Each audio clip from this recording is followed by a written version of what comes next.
Welcome to another RSR. Tonight we are reviewing Tigres UANL 5, FC Motagua 0 in the Scotiabank Concacaf Champions League 2023 quarterfinal leg 2. Tigres win 6-0 on aggregate. Tigres UANL 5, Motagua 0. Liga de Campeones de Concacaf de Scotiabank.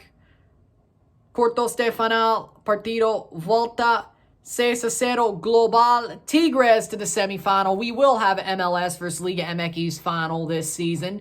Once again for the second straight season, for the third time in 4 years, and for the fourth time in 6 years. The gap is closing. But with that being said, for people who don't believe it, the gap is closing. With that being said, Tigres versus León to represent Mexico. LAFC versus Philadelphia Union to represent the USA and MLS. But it's just the two US teams. So, goals are scored as follows. In the 27th minute, Andre Pierre Gignac. Beautiful goal. Pops it into the net past Rougier to make it 1-0. 1-0 in the 27th minute. 2-0 on aggregate. That's the way we go into half. 1-0. 1-0 esta noche. 2-0 global. 2-0 on aggregate. And it should have been more, frankly. It should have been more. After 45 minutes, it should have been 2 or 3. It should have been 2 or 3. A good couple of missed chances. Some really good chances later in the half. A lot of shithousing really stopped Tigres from really growing into this game. But as the game went on, they showed their power. They showed what they were, and they showed exactly how this game was supposed to go. And they did what they had to do. They played the game the way they were supposed to play it. Exactly the way it was supposed to go. But there was a little bit of shithousing from both sides, but Motagua definitely tried to slow the game down as it went. Andre Pierre Gignac scores in the 67th minute, rolls it into the net, bangs it in to make it 2-0. 2-0 esta noche, 3-0 global. Luis Quiñones with a banger from the top of the box, curls it in, beautiful shot. 3-0 in the 83rd minute, 3-0 esta noche, 4-0 global. Jesus Angulo scores as a sub in the 89th minute to make it 4-0. 4-0 esta noche, 5-0 global. Then Nico Ibanez, the backup striker, gets one of his own as well. Taps it into the net, past the keeper, rolls it in. Keeper came out way too far, rolls in, 5-0, 5-0 esta noche, 6-0 on aggregate, 6-0 global, and that's full time. 5-0, 5-0 esta noche, 6-0 aggregate, 6-0 global. Tigres whipped Motagua over the second half, and this is where it really should have ended. This is a perfect score line, a fair score line for Tigres. Motagua just kept giving up. As more goals were allowed, they just kept giving up. They didn't see a path forward. And honestly, I wouldn't either, considering, football is a aggregate sport. When it's aggregate sport, you got to make the right moves. You're already down an away goal. You had to score 3 in 15 minutes at one point. It was never going to happen. This isn't Man United back in 1999. You're not doing it. Stats as follows. 17 shots to 4, 12 shots on goal to 1, 68% possession to 32% possession, 554 passes to 206, 87% pass accuracy to 91, 13 fouls to 16, 2 offside to 4, 1 yellow card to 2, 0 red cards to 0, 5 corners to 2. Might as well not even strap this back up. With that being said, Tigres dominated. The first half should have been 3-0 instead of 1. Simple as. But as the game went on, they got to the scoreline they were hoping for.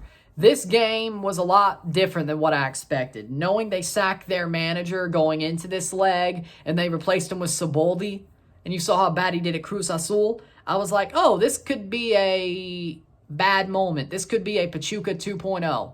It was not. They had the away goal. It took a little bit for them to break out of being stymied from all the shithousery from Motagua, and then also being pulled into shithousing because they were doing some of their own. But Motagua never really threatened Tigres, even in the first half. They knew that trying to slow them down was the way to win, or the way to try to have a chance, I should say. It wasn't as cut and dry. But Tigres showed probably their best game in a while, tell you the truth. They probably had their best game in a while. Now, it is a Honduran side. Yes, Tigres is better than Motagua, but down in Honduras, it didn't look like it. But this looked like Tigres' best game in a while. Now, if Siboldi earns the main job, the permanent, good for him. I wouldn't do it. I would wait till the summer to appoint somebody permanently if I was Tigres. But hey, if they win Champions League and they go somewhat deep in Liga, you can't say that Siboldi doesn't deserve it. Now, he has played at Tigres before. He is a legend there before being a manager. This is a little bit more of a pressure cooker. But there was a moment as they were being stymied that I was like, this dude's trying to run himself out of town after his first match as a manager. Luckily not. Luckily he didn't. But luckily they dominated. But this is the best I've seen Tigres since Colca left. Maybe even during his reign. And this is the most hapless I've ever seen Motagua. Motagua were hapless tonight. They did not look good at all. They looked like crap. And again, it's a Liga MX team. But I've seen Motagua show out against some bigger teams. Then again, you could say this was a lot similar to the Seattle Sounders tie last year, where they did well in Honduras, but then they went down to Seattle, or went up, I guess, to Seattle, and got smacked. Who knows? Maybe that's what... It was very similar, but this one kind of came out of nowhere. I was like, yeah, Seattle probably is going to slap Motagua in that second half. This was before I thought Seattle was finished. Because there was a moment there where I thought Seattle was finished, but they still won Champions League, but that was before. Motagua, this came out of nowhere. I did not expect Tigres to slap them around like this, but they did, and they honestly should have done more. This was a freaking tour de force by Tigres, saying they're back. Then don't forget about us. We could still win this thing. We're not trying to just get to the final and then get rolled by LAFC. No. They're trying to win this thing, and they could. Do they have to beat Club Leon? Yes. Do I think they will? Of course. Do I think LAFC is still the favorite against Tigres? Yes. Do I think Philly would be a favorite against Tigres if Philly were to beat LAFC? By the transitive property, yes. Must have meant Philly woke up. You know? Must have meant they woke up. They don't fall back asleep, but after that, you get to the final, that gets you up for that. So, yeah, I think the winner of the MLS tie, all MLS tie, is the favorite here. No matter who comes out of the Mexican tie. I think LAFC and Philly are the favorites as of now. Whoever comes out of it, LAFC is the favorite to beat Philly. But overall, I think both teams are very similarly likely to win this trophy, whoever wins that tie. But again, Tigres is saying, don't forget about us. That's what they're saying here. Now, is Leon going to be this easy? No. They may choke, but being in the semifinals is at least respectable. Are they used to Tigres? Yes, that could throw a wrench into things. That means they could finally make the final. And I would honestly, a world that Leon makes the final of the Champions League is kind of a world that I would feel weird living in. But again, the Chicago Cubs have won a World Series, and a lot of other random stuff has happened, so that you wouldn't think would have happened. So, again, who knows? Crazy Champions League already, so, again, who knows? But for me, Tigres dominated tonight. That's all I could say. They went and slapped up Motagua. Motagua, great win over Pachuca over 2 legs, if you could call it that. But they did go through, but the Cinderella story ends here. You broke the slipper, simple as. Tigres, I'm not saying Siboldi's the guy. I'm not saying that yet, but if he earns the job, fair play. That's what I'm saying. But as of now, you got a Champions League semifinal to worry about. Maybe. I think they are in the repechaje right now. 13th place. No, that was Atlas. Yeah, Tigres is just in there, right? No, 13th place was Atlas. But yeah, Tigres is just in there. But they are definitely on a precipice here. So, it's interesting to see how this goes. Wasn't it like 7th or 8th? But still, they're on a precipice where the way Liga MX is, there is definitely wiggle room and there's a precipice and you got to watch out. So Tigres has a chance to still have a great season, a great clausura. They do. And they have a chance to make it a complete failure.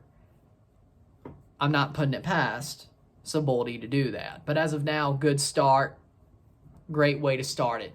With that being said, if you like this video, like it, share, subscribe. You know what it is. Tell your friends. Hit that like button. Hit that subscribe button. Hit that bell notification once subscribed. Send super chats on the live streams. Comment on this video. Put this in playlist. Share it with friends and family. All that great stuff. I'm 4-0 on my predictions for this round. I got every tie right. Amazingly. Let's see if we keep that going in the semifinals. But we'll find that out on Sunday, what I predict. And then 3 weeks from now, if I get all those right. With that being said, on Friday, I will see you at 2 p.m. for the Concacaf Gold Cup draw. For the draw of the prelims and the full tournament. I will see you for that. We'll have some fun with it. And I'll recap the draw. Saturday, I'll be here for TFC versus Atlanta. Sunday, I will be here for El Tráfico. And then I will, after that, there will be no review for LAFC versus LA Galaxy. I will have to recap the CONCACAF Champions League quarterfinals and predict the semis because of the draw being on Friday. So, sadly enough, we're kind of working on a constraint here. But there you go. And then Monday, Canadian Championship predictions. Tuesday, I will be covering Montreal versus Vaughan in the Canadian Championship to see who faces Toronto FC in the quarterfinal at Toronto. And then Wednesday's off. No. Continental Classico is Wednesday. Then we have nothing till that weekend. So, there you go. With that being said, that's the next week. Less than a week, but we got some really crazy times upcoming here. So, with that being said, I'm Ryan and I'm out. Peace. See you later. Let's have some fun with the draw tomorrow.